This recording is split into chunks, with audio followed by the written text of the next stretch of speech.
Well, the popular disinfectant brand Dettol has had to apologize after its advertisement in China drew widespread outrage online. The 5-minute advert had been criticized for its storyline, depicting a man's desire to marry a clean, uncontaminated woman. The company says the now removed ad was intended to challenge the toxic man persona. Let's have a look at a snippet of this ad. 真正的好女孩都不会穿那些太过暴露的衣服啊，不像我前女友那样不知检点。宝贝，还是你干净。在一起的时候享受别人的情调，分手了又嫌对方穿的暴露，究竟谁给你剥夺女孩穿衣自由的权利？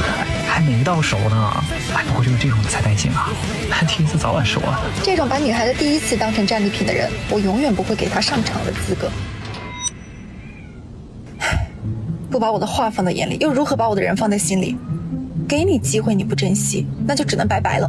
有毒的男人就跟这细菌一样，必须得用滴露5个9狠狠消灭才安心。毕竟男生带菌不带病，女生沾菌就是病。衣物混洗都得加滴露这款衣物消毒液才放心。Well, for more on this, we are joined by China media analyst Manya Kotsa. Manya, good to have you with us today. Firstly, what were your first impressions when you saw this ad? I thought, what a disaster. Dettol is not the very first brand in China to go into this minefield that gender marketing is. Actually, it made a big mistake before in one of its ads, but there's a series of ads in recent years that have focused on male to female relations in China, sometimes in very modern ways, sometimes in very traditional ways, but always it explodes on the Chinese internet because it's very, very quickly, it becomes controversial. And this one was definitely controversial. Yeah, so does this particular one and others that you may have seen as well necessarily shine a light on misogynist attitudes in China, or is this ad perhaps a misrepresentation of social attitudes? Oh, I think this is why it really struck a chord in China, is because there are actually a lot of men and women still who think in very traditional ways. In the late 1990s in China, you saw this huge revival of Confucian values where women's virtue and women being pure and clean became a huge thing. And you saw this very much in popular entertainment. And over recent years, you've seen more feminist voices growing louder, detesting these kinds of stereotypes. But especially because it touches upon these issues, that's what makes it so sensitive. Dettol says that they actually tried to reverse these gender roles, but by airing this ad, they already equated women's sexual relations in this framework of clean versus dirty, contaminated, uncontaminated. So, yeah, they did make a big mistake there. I think they do regret it. Yes, and so how damaging has this been for the Dettol brand in China? Presumably, of course, China would be one of its biggest markets because now there are calls out there for its products to be boycotted.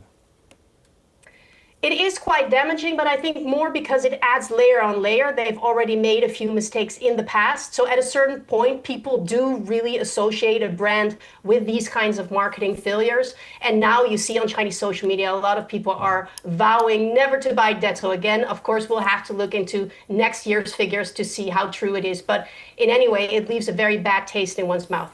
Yeah, Manya, I do wonder, Dettol did apologize, like you mentioned earlier, but they were pointing the finger at a third-party influencer for creating that video.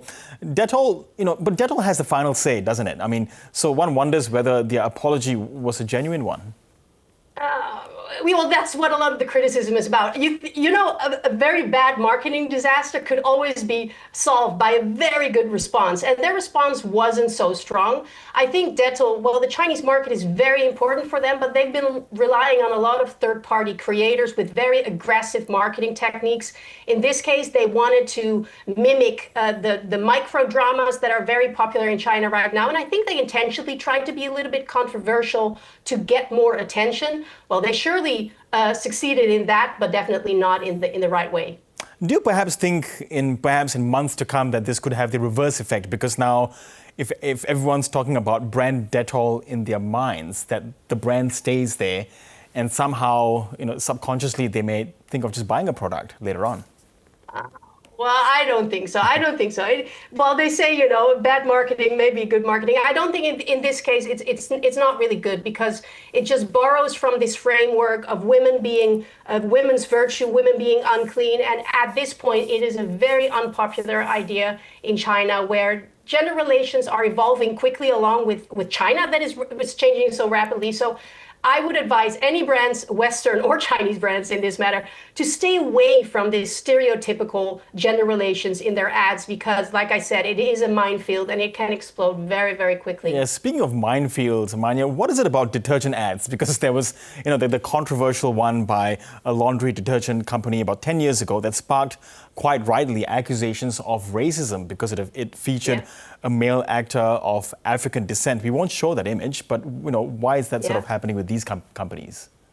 Well, the reason is that it really borrows on these old Confucian traditional Chinese ideas that are rooted in culture that are very much about clean and pure. And of course, if you are a disinfectant brand or a laundry brand, then maybe they have this association of clean and pure. So they draw it and they go back to relationships, they go back to marriage and women's past relationships. And I think it's time to stay away from that now. But that is, of course, why we see it in these kinds of ads specifically. And what does the overall reaction sort of tell us about where China is at when it comes to cultural and social sensitivities, particularly in the media landscape?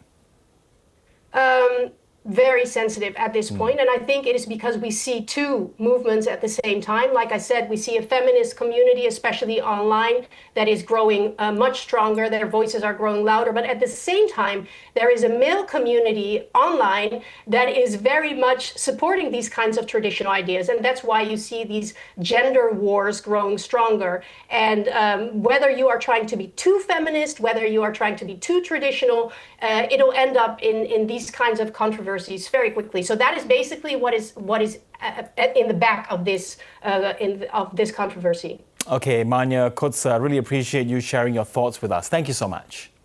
Thank you.